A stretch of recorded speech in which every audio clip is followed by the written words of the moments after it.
যদি হতে হয় তাহলে বাজ হবেন, কিন্তু কখনোই তোতা হবেন না। তোতা এত কথা বলে অনেক বেশি, কিন্তু বেশি উঁচু পর্যন্ত উঠতে পারে না। আর বাজ পড়ে অনেক কম, কিন্তু সবার থেকে বেশি উঁচুতে উড়ে। আর এই বাজ পাখি সমস্ত পাখির রাজা হয়। আর আজ আমি 5টা এমন কিছু কথা বলবো যে আমরা বাজ পাখির জীবন থেকে শিখতে পারি। 1 নম্বর, বাজ পাখি একা ওড়ে আর বাকি সমস্ত পাখি থেকে বেশি উঁচুতে উড়ে। বাজ পাখি একা উড়লেও কিন্তু কখনোই ছোট কোনো পাখির সামনে উড়বে না। বাজ সব সময় অন্য বাজ পাখির সামনে উড়বে অথবা একা উড়বে।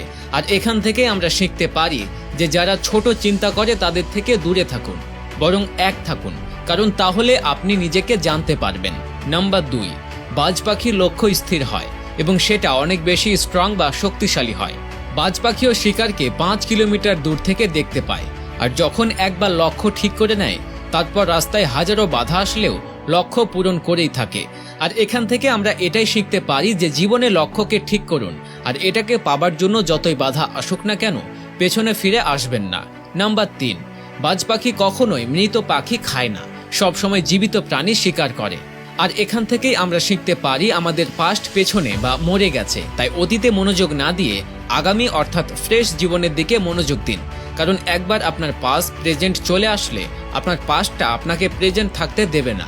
নাম্বার 4, আকাশে যখন মেঘ বৃষ্টি নামে তখন সমস্ত পাখি তাদের বাসায় লুকিয়ে থাকে, কিন্তু বাজ তখন অনেক এনজয় করে, ঝড়ের সাথে মোকাবেলা করে, উপরের দিকে উঠতে থাকে আর এক সময় মেঘের উপরে চলে যায়।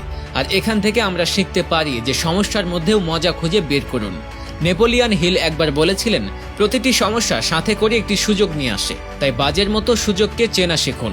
আর যেদিন আপনি সমস্ত সুযোগ চিনতে পারবেন, সেদিন সমস্ত সমস্যা আপনার নিচে থাকবে আর আপনি সমস্যার উপরে থাকবেন। নাম্বার 5, বাজ পাখি বাসা থেকে নরম ঘাসগুলোকে বাইরে ফেলে দেয়, যাতে বাজ পাখির বাচ্চা বেশি আরাম না পায়। কারণ সে যদি বাসাতেই আরাম পেয়ে যায় তাহলে সেখানেই থাকতে চাইবে, কিন্তু বাজ সেটা হতে দেয় না, কারণ এই পাখিরা জানে that is no cloth in comfort zone. আর আমরা মানুষ হবার পরও এটা বুঝতে চাই না। আমি যত বেশি কমফোর্ট জোনে থাকবো, তত আগামী জীবন বেশি আনকমফোর্টেবল হয়ে যাবে। তো বন্ধুরা, এই ছিল 5টি শিক্ষা যা আমরা একটি বাজ পাখির কাছ থেকে শিখতে পারি। তা দর্শক, বাজ পাখির এই যে চালচলন আপনার কাছে কেমন লেগেছে সেটা অবশ্যই কমেন্টে জানাবেন। আজ এ পর্যন্তই, আবারও আসবো নতুন